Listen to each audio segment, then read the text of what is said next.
রাষ্ট্র বা সমাজ ব্যবস্থায় দুর্নীতি নামক একটি ব্যাধি রয়েছে।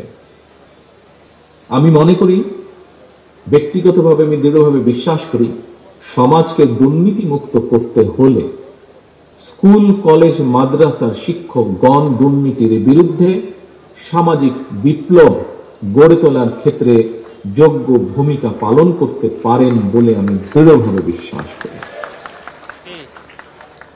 সম্মানিত শিক্ষকবৃন্দ, শিক্ষকদেরকে নিয়ে আমি আমার একটি পরিকল্পনার কথা আপনাদের সাথে শেয়ার করতে চাই। এতক্ষণ যা বলেছি সেগুলিও যেমন পরিকল্পনা, আরো একটি পরিকল্পনার কথা আপনাদের সামনে আমি শেয়ার করতে চাই।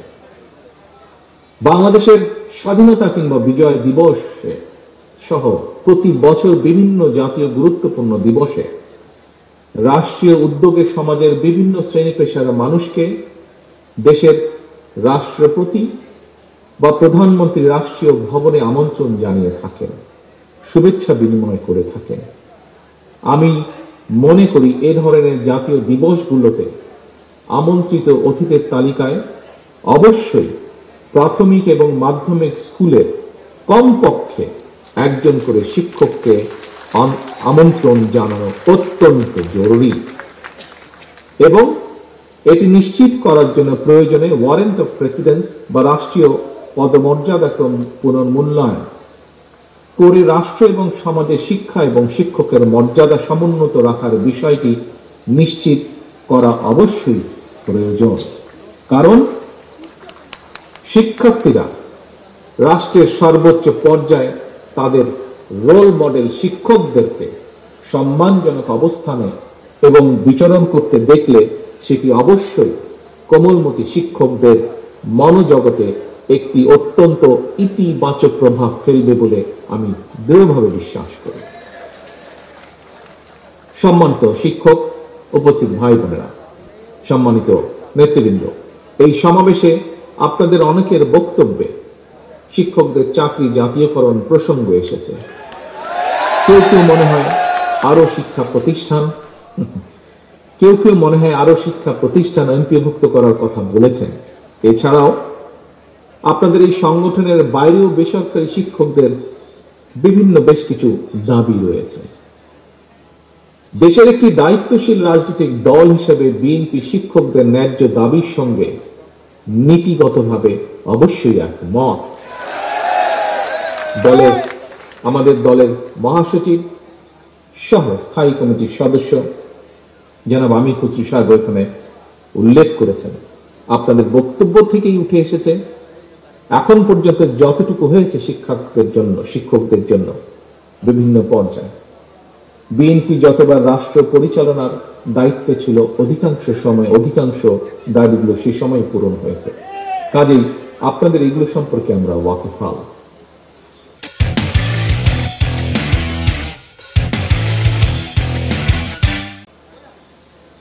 রাষ্ট্র এবং রাজনৈতিক সংস্কার কিংবা নাগরিক উন্নয়নে আমরা যত উদ্যোগ গ্রহণ করি না কেন, শিক্ষা ব্যবস্থাপনার আধুনিকায়ন এবং শিক্ষকদের আর্থসামাজিক নিরাপত্তা সম্মান যদি আমরা নিশ্চিত করতে না পারি, তাহলে অবশ্যই আমরা যে লক্ষ্যকে সামনে রেখে এগিয়ে যাচ্ছি সেটিতে আমাদের কাঙ্ক্ষিত সুফল মিলবে না।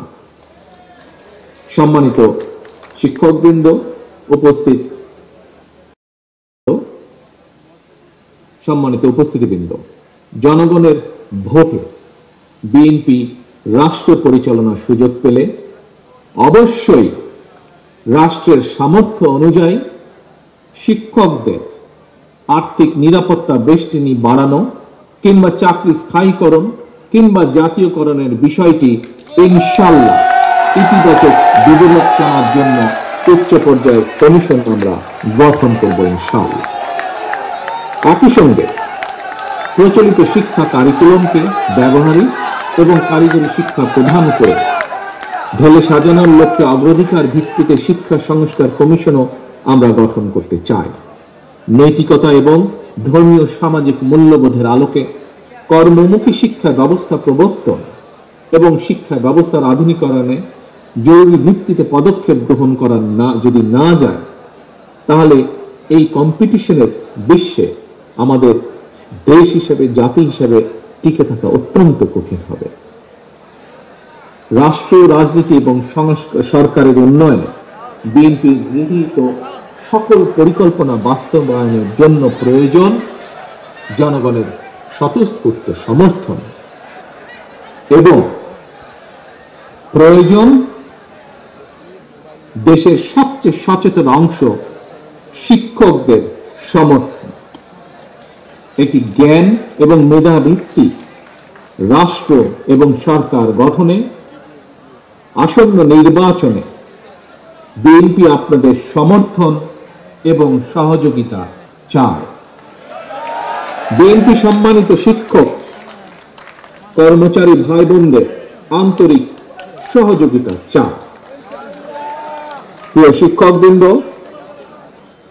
এখানে যারা উপস্থিত আছেন, এখানে যারা উপস্থিত নেই, সমগ্র বাংলাদেশের সকল শিক্ষকবৃন্দ, আসুন আমরা যদি আমাদের শিক্ষা, আমাদের জাতিকে গঠন করে তুলতে চাই, তাহলে আমাদের যে পরিকল্পনাগুলো রাজনৈতিক দল হিসেবে আপনাদের সামনে উপস্থাপন করেছি, সেগুলোকে সফল করার জন্য আপনাদের সকলের সহযোগিতা আবারও আমি কামনা করছি। সেই সহযোগিতা প্রত্যাশা করে, সেই সাহায্য প্রত্যাশা করে আমার আজকের বক্তব্য আমি শেষ করছি। পরিশেষে আবারও দেশের সকল শিক্ষকদের প্রতি শ্রদ্ধা জানিয়ে আমার বক্তব্য শেষ করছি। আল্লাহ হাফেজ।